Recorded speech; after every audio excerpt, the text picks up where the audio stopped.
Hello and welcome to Okay, I Said Too Much podcast. Today we are going over everything you need to have the best summer of your life. Let's write our summer bucket list together, products that will have you glowing, and how to have the best summer mindset. You all know the deal. Grab a shot and stay a while. Y'all, it has been raining for 7 days and 7 nights. That's what it feels like anyway. The summer solstice was this week, which is why I wanted to do this. I have this problem where I tell you guys in the last episode what the next episode's going to be about, and then I come on this episode and I'm like, I've changed my whole episode for this week. But that happened. The summer solstice was this week, so it's the first day of summer, the longest day of the year, and it was overcast. It's Friday now, and it's actually like sunny. I guess it's sunny because it's like 5 o'clock, 5:44. So I don't know what that's considered. The sun's not like beaming anymore. Why did I just go on a whole rant about what it looks like outside? Y'all don't care. So it's supposed to be like, the summer solstice is supposed to be a good time for like manifesting and like centering yourself. I didn't do none of this shit. I was so off my routine this week. Like I had trouble waking up every morning. I know it was the weather, but I was just so off this week. I don't like it. I feel like for this episode, the big topic is my trending topic. Like I don't have a really big weekly update. Like I said, I've just been off this week. I don't know if it's because I didn't have work on Monday, happy Juneteenth. Okay. But I don't know. It's just been a week. But now it's Friday and we're recording the podcast episode, which always puts me in a good mood. I am going to preface this episode by saying this. I'm going to be listing out some products in this episode, like some summer products that I've been loving. Go follow the podcast. I always say this at the end, but I can say some people might not make it to the end of the episode, but go follow the Okay I Said Too Much Instagram. It is ISTM.podcast. So basically like I said too much .podcast basically. I think if you just search Okay I Said Too Much, it'll come up. But go follow that so you can like get your eyes on the products if you need to like look at them. I'm very visual, so go follow the podcast for that. I've like ramped up social media over this past week, so I have like everything done for I had everything done for last week's episode and this week's episode, which I'm doing pretty good about that. So definitely go follow the Instagram, and I'm going to get right into the trending topic because I got a lot to say everywhere else. So let's just go ahead and get right into it. You guys already know what the trending topic is for this week. I'm going to give you 2 seconds to take a guess. Did you guess? OceanGate, Titan, the metal suitcase that imploded in the deep dark depths of the ocean. Did you guess that? Because that's exactly what we're talking about.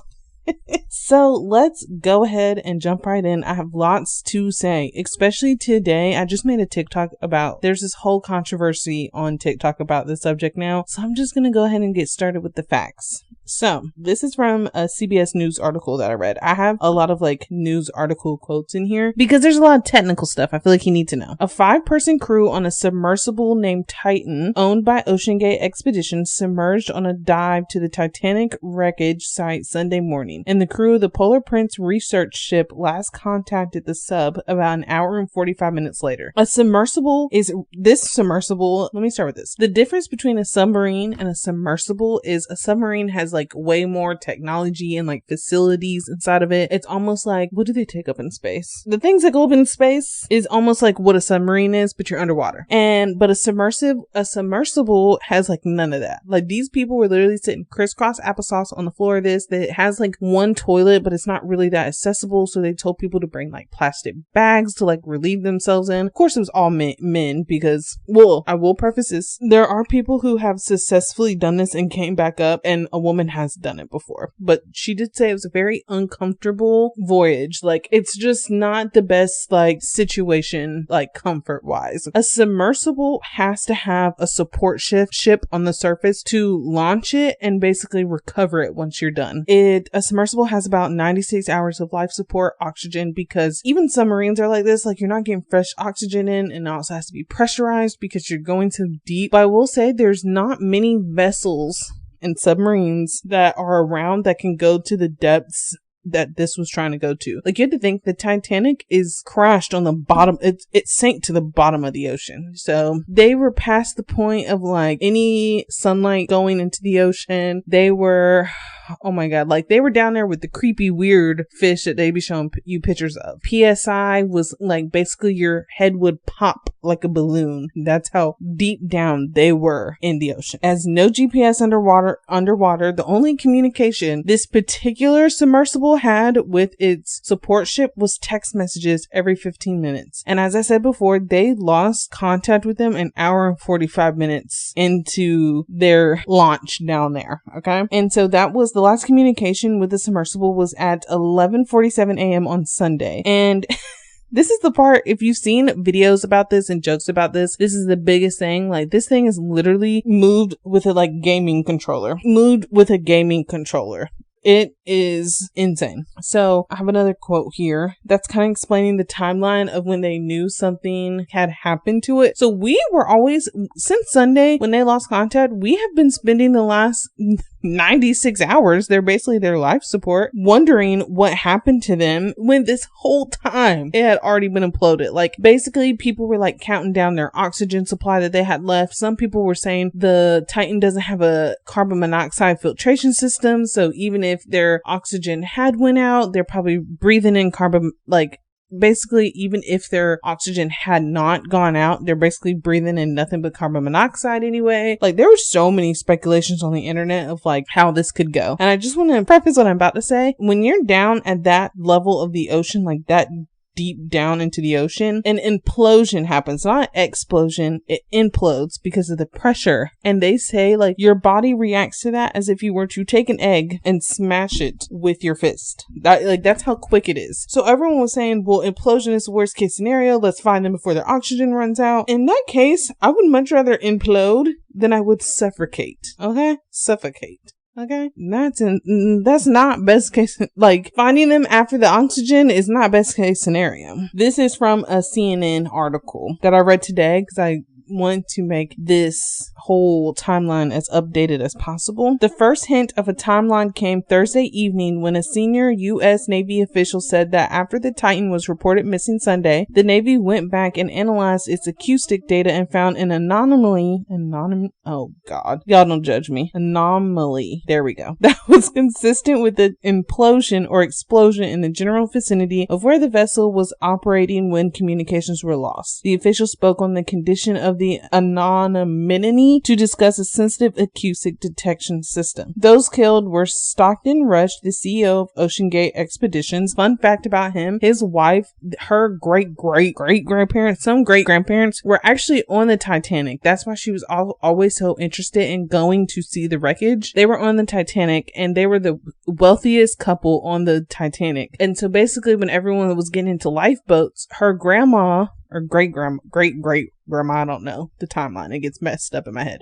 Her great-great-grandma was like, I'm not getting on the boat because there's still young women and children who need to get on. Like, I'm not getting on the life raft or whatever they're called. And her husband was like, well, if she's not getting on, I'm not getting on. And so basically people said that you could see them like holding hands on the bow of the boat as it sank. And if you've actually watched the insanely long movie Titanic, that story is modeled after the couple that lays in the bed and like sings together. Fun fact. The company that owned, Stockton Rush owned the OceanGate, so he owned the submersible. Two members of a prominent Pakistani family. I'm gonna butcher these names. I'm so sorry. I haven't watched like news outlets on this. I've just read a bunch of articles. Okay, Shahzada Dawood and his son Suleiman Dawood, British adventurer Hamish Harding, and Titanic as expert Paul Henry Nagarlowit. So the crazy thing about Paul is he is part of the conglomeration that actually owns the rights to the Titanic wreckage. I don't know how that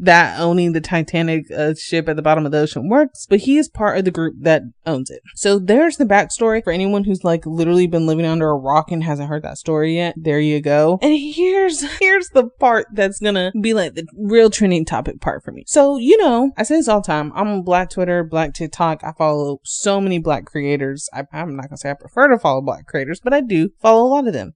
Jokes were made.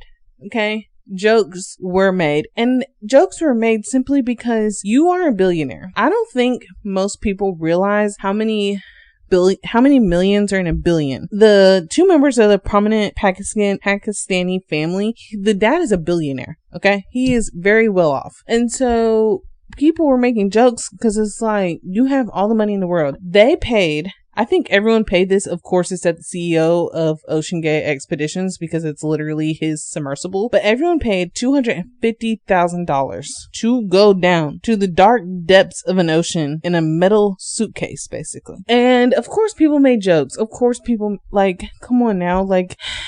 It's just the irony of it all, okay? And so when Thursday came around and it was basically like, okay, these people unfortunately because they didn't know about the implosion that had been heard yet. Because I think they were waiting to recover something. Because you can't go to these people's family and be like, oh, we heard an implosion. We're just going to stop all rescue or searches because that told us everything we need to know. You can't say that. Like, people are going to want more information. And so by Thursday afternoon, they had found parts of the submersible, said, yes, this imploded. Like, it basically gave more information to that. And so that's when the Navy came out and was like, yeah, we heard it when we went back and checked our records. We just want to find pieces of the wreckage first.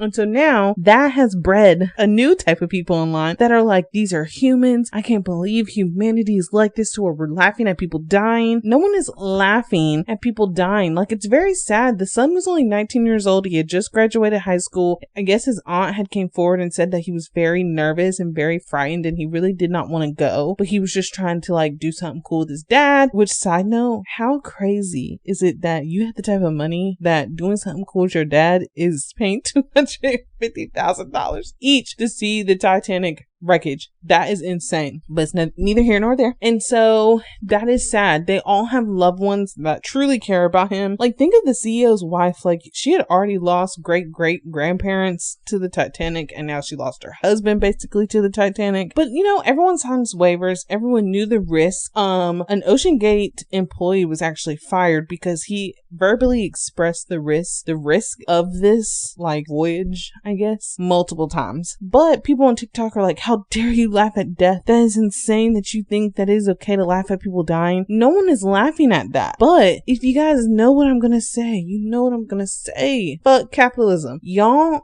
feeling bad for billionaires is a product of white supremacy and capitalism. You have been conditioned to feel bad for people who have crazy boatloads amount of money. Like, these people have outrageous amounts of money. I need y'all right now to go look up how many millions are in a billion and tell me that amount of money isn't sickening. Okay? You trying to have empathy for the rich people who decide to float to the bottom of the ocean in a metal tin can is a product of capitalism. Because think about it. If these people were alive and these people were well and they were on land with the rest of us and something happened to impoverished or low class, middle class people, would they blink an eye? Would they take 2 seconds to think about us? Probably not. A ship carrying 750 Middle Eastern refugees capsized in the middle of the ocean, and the Coast Guard watched it happen and just was kind of like, maybe they'll survive. They might know how to swim. What? And you're telling me I'm supposed to feel bad for cherry-picked billionaires that paid money for this? Like, I feel more bad for their loved ones who probably, I'm sure so many family members were like, don't do this. Do not do this. And what did they do?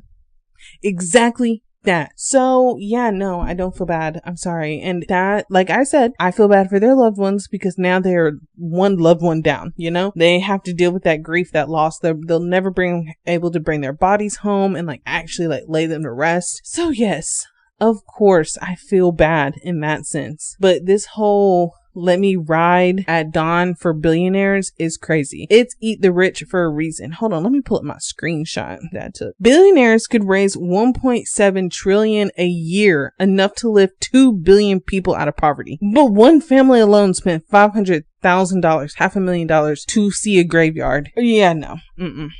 Yeah, I'm sorry. Just can't get with it. But that's my trending topic for today. Okay. That might be a little insensitive. I'm sorry, guys. I really do, like I said, I really do feel bad about their loved ones, but the money could have went to anywhere else. So let's get right into the meat and potatoes of our episode. Yeah, I just scrolled on TikTok for 10 minutes during like going in between the trending topic and just now. I don't know why that's so funny to me, but I just did. So let's get into it. So of course this episode is all about summer and like what we're doing, the products we're using. So I had seen a few TikToks about like having a summer bucket list, and I was like, wow, that's such a good idea. I haven't done that since I was like a baby, like in high school, doing a summer bucket list. And I was like, you know what? I feel like as an adult and on my responsibilities, I talk myself out of doing things. Like tomorrow, I was thinking about going to like, now the weather's being iffy, so I don't know. But I was also like, oh, I've been so tired all week. I should probably just sleep in tomorrow. Like, you know, as an adult, you only get 2 days. It's not like I'm getting a summer break. And so I'm like, oh, I should probably just sleep in. Like, you know, that's a lot of work. I don't have to go to the grocery store tonight and get some stuff I'm gonna need. And I feel like, girl, you can't just be talking yourself out of things all summer or you're never gonna do anything. Like, there will always be a reason to not do something. And so these are the things, I'm gonna do 5 things that I'm gonna put on my summer bucket list for this year. And then I guess after summer, I will have to report back for you guys so we can do like an update. The first one being 5 beach/lake days. Like I said before, I tend to talk myself out of going to the beach or the lake because I let my lazy adult life take over, to be honest, especially with the beach, because that's like a 2-hour drive for me from where I live. And so I'm like, oh my god, I have to drive back home all sandy and be tired, like being in the sun all day. And I'm like, girl, life is I'm only going to be this young once. So like, I just got to live my life. Like next year, I might have a whole new set of responsibilities. I'm hoping within the next 2 years, I have less responsibilities because I won't be working a 9 to 5. But that's a conversation for a different episode of the podcast.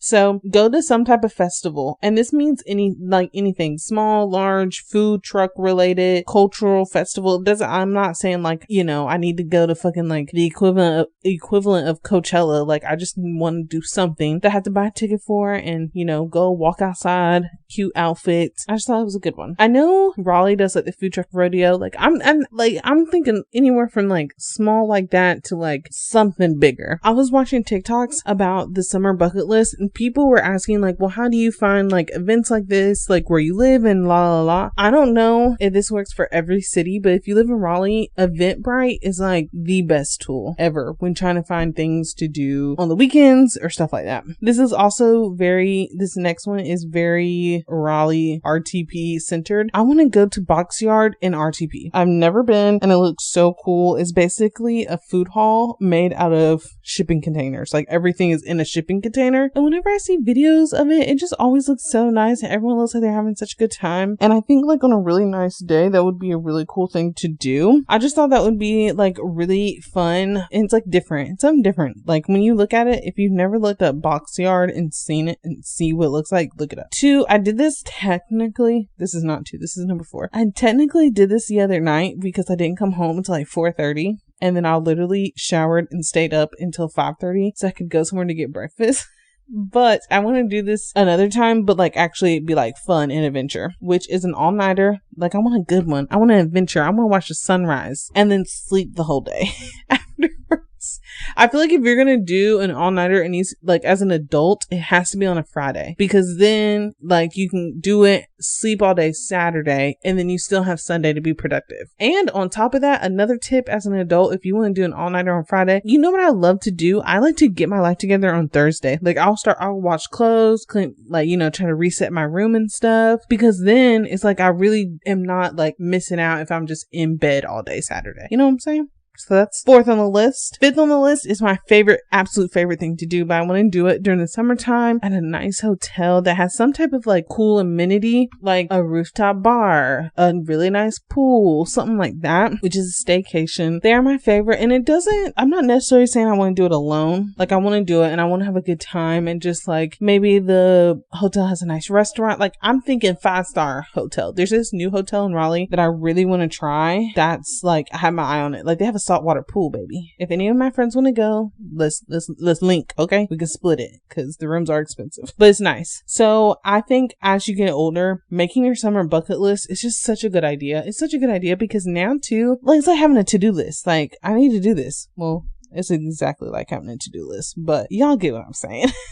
So let's get into the products you need this summer. So I put together 8 of my favorite products that I am absolutely loving right now, and I think everyone needs them. So let's jump right into number 1, which I just got this in the mail last Saturday and I wore it out Saturday, and it just, oh, chef's kiss. I'm about to order 2 more colors. Like I need it in white and like blue, maybe brown. It's just cute. It's a crop top that has like this like cross band. Like I don't know how to explain it, but it has like this cross band that goes against your chest, and it's like workout top material. Like it's double lined. Like it's meant to be like worn out. Like it's not meant to be like a workout top, because there's not, like it's double lined, and it's like, I would probably size down a size this time so it could be a little bit more supportive and tighter. So I don't think it's definitely not meant to be a workout top, but that's the how it feels. I'm recording at home and my AC just kicked on, so you probably hear that now. I apologize. It's just so cute. I got it in nude. It's by the company Reoria, Reoria. It is only $20, which it might go up if it gets like really, like if people like hype it. The price will go up. I didn't have to wear a bra with it. It looked cute. I wore it with jean shorts. You could literally pair it with anything. It was really, really cute. Number 2 is the EOS 24-hour Moisture Body Lotion, but only in the vanilla cashmere scent. They have like a coconut one that doesn't smell bad, but then the other one's like raspberry something, and I don't like scents like that. But the vanilla, so I am a vanilla scent girly. Most of the scents I wear, somewhere in the notes is vanilla. Okay. This lotion's gonna be the perfect base, especially because I'm gonna be using like a vanilla body wash, then the lotion, and it's super moisturizing. I ain't gonna hold you guys. I use 2 lotions. I just can't hold you. Okay. I'm black. I like to be extra moisturized. I like my scents to really stay, and having a very moisturized body will help your scents last longer. I use 2 lotions, but I have used this lotion on its own and it smells really good. So I think if you want like a non-sticky lotion, because sometimes really sticky, like super moisturizing lotions can be a lot in the summertime. Like they look good on your body, of course, but it can be a lot. So if you want something that's not really like that, but still super moisturizing, this is a good lotion and it smells fantastic. Another scent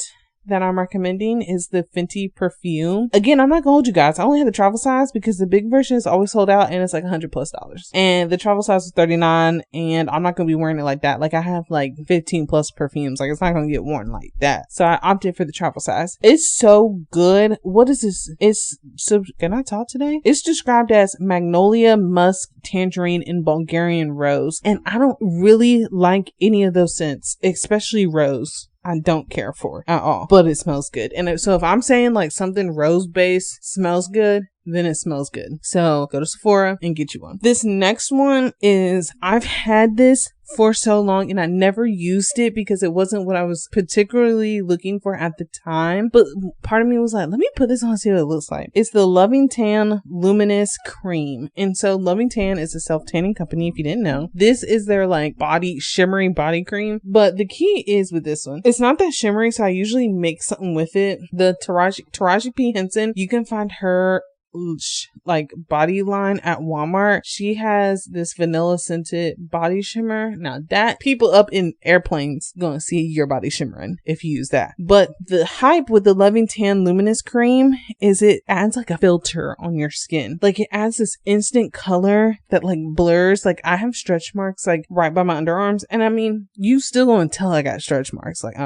let's be so for real. But it just blurs them to the perfect amount. I get like the little like strawberry legs too sometimes, blurs it. I have a wedding in October and I will 100% be wearing this. And I personally probably feel like if you are going to wear it to something like that, you might need to like powder it down with a translucent powder, because I've never worn it in a situation with like where it could rub off on clothes. Well, I guess I have, and it hasn't rubbed off on my clothes, so maybe you could get away with it. But just to be on the safe side, I would powder it down. But it just adds like the perfect filter to your body with the perfect amount of shimmer. Like if you don't like that like overly shimmery, say that 5 times fast, look on your body, this is perfect. I have it in dark, but they have like medium, deep dark, light, so you can get a color that works best for you. Next is the Sun Bum Tanning Lotion. I like this because I hate the feeling of tanning oil. I just feel like I mean, this is still kind of sticky, but like the feeling of tanning, spraying tanning oil on your body and then getting in the sand and then like getting sand on you are like what nightmares are made of in my mind.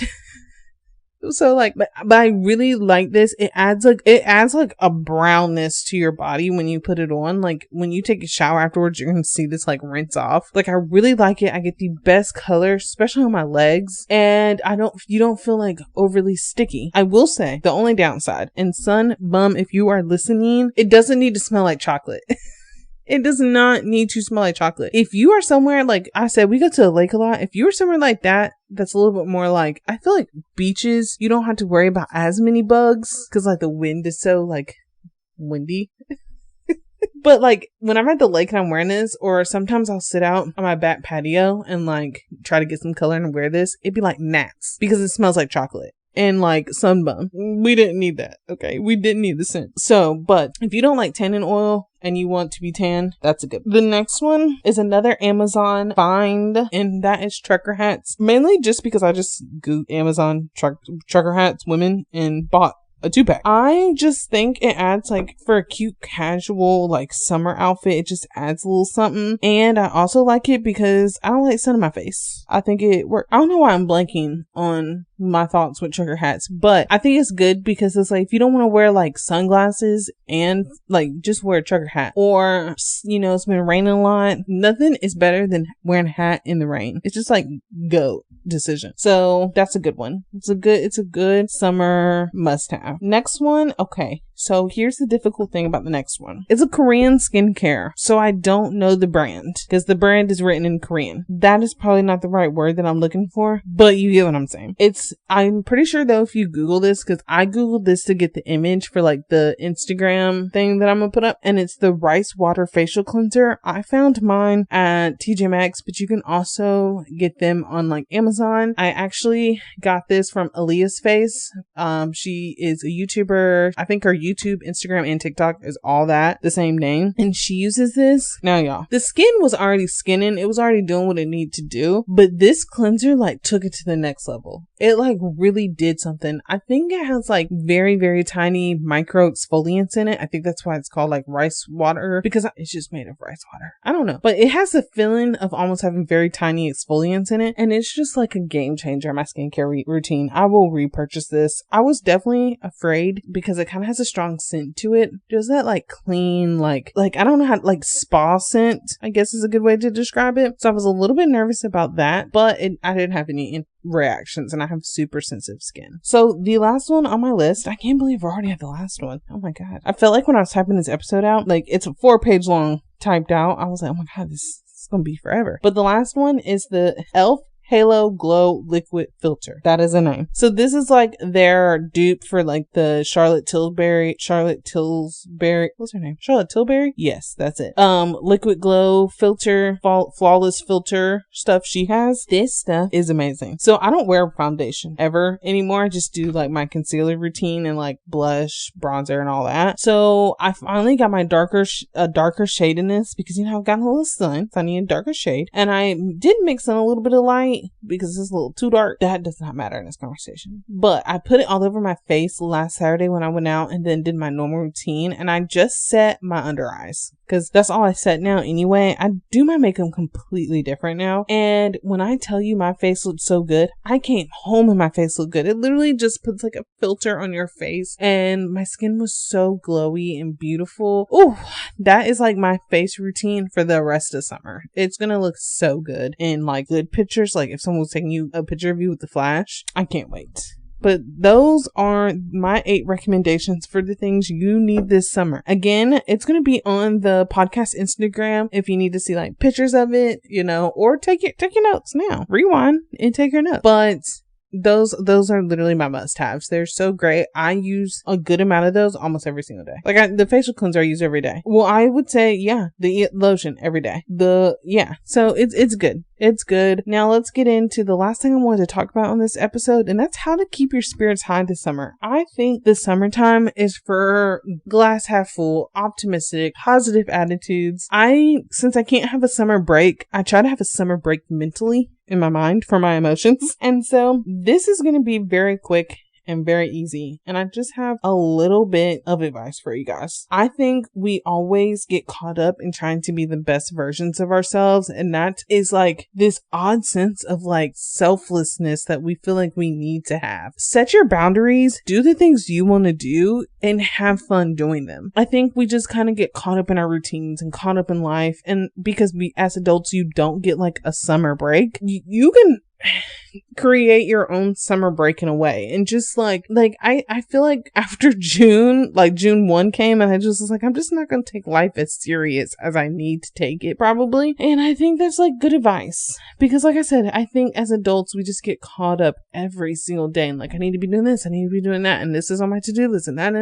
And I'm like, just take a minute, take 5 minutes, take a deep breath and think, especially on the weekends, get up early. Even though I literally was just talking about sleeping in, get up early, get you a nice cup of coffee, sit outside, get some morning sun, and think to yourself, what do I want to do today? Or what is one thing that I want to do today? Because I know everyone doesn't live a life where they can just be like, what do I want to do today? I luckily can, but not everyone else can. So just think, what is one thing I want to do today? And make a point of trying to do it. And you will be amazed by how much that just changes your spirits and how you don't feel like you never get a break. That's how I feel like. That's how I like get out of a rut and like get a break from things. That is all my tips and tricks and things you need for this summer. And let's get right into our song of the week. Y'all, I just did it again, where I start scrolling on my phone for like 10 minutes in between this little time, because I always stop, so there's like a clean stop. Okay, it doesn't matter. Song of the week. So I think this song doesn't need any explanation. Like literally, I type out my like episodes, as we all know. Under song of the week, it literally just has the song title and who it's by. That's it. But I think this song just takes me back to a different time when I had no worries in life. Which, I mean, I probably did, but I just think this is the perfect song. If you're talking about summer, this is the song you need to be talking about when it comes to like having a summer bucket list. Like this, if I am going to have an all-nighter, I need to hear this song like once, basically. Okay? And it's Show Me a Good Time by Drake. Again, it just needs no explanation at all. As always, we're at the end of the episode. I've already told you guys where you can follow me on Instagram to see all the updates. If you want to see the products that I talked about today, it's istm.podcast. Again, you can probably just search Okay I Said Too Much on Instagram and it will probably come up. Also, I am gonna start posting on TikToks again too, so you can just search Deadra with 4 A's on the end. So Deadra. I think that's right. And as always, like I say this every time too as well, Okay I Said Too Much podcast, you can search that on Spotify and Apple Music to find all of your song of the week songs in one playlist. So I love you guys. Thank you for hanging out. If you made it to the end of the episode, I love you, and I will see you next week.